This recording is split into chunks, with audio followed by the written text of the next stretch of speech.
Suicide touches all of us. For educators, alarming trends in death by suicide among children and teens have made it crucial to be aware of and discuss mental health honestly and openly. While suicide is a sensitive and serious subject, the reality is that everyone, teachers, aides, cafeteria workers, bus drivers, after-school coordinators, and administrators, plays a role as the eyes and ears of suicide prevention in schools. So here's 4 things educators should know about suicide prevention for children and teens. First, it's okay to talk and ask about suicide. Many people assume that bringing up the topic of suicide will make someone more likely to harm themselves. Not necessarily.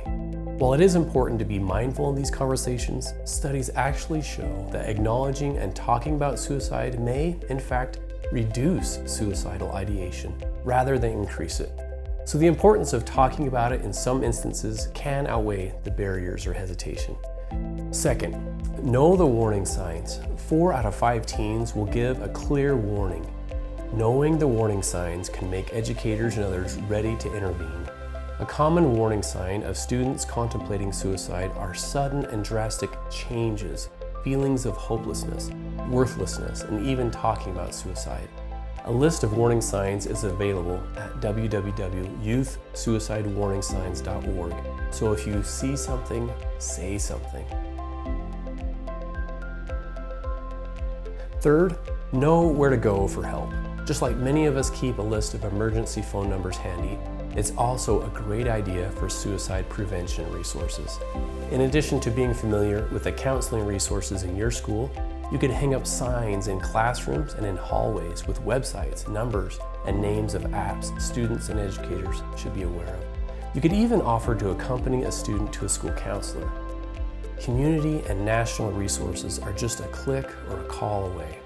And fourth, please remember that even one conversation can make a difference. Many students will open up to adults and others when they have a connection with them and they trust them. Stepping in to have a conversation about mental health doesn't have to be hard. It just takes a little preparation and a mindful approach. Making time to listen and asking open-ended questions are some strategies that can get students to open up and build trust.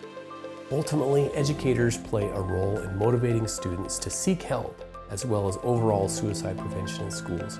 One conversation really does make a difference and will signal to a troubled student that someone cares about them. And that's what they really need. So be involved, be aware, be there. For more information, visit relationships.usu.edu.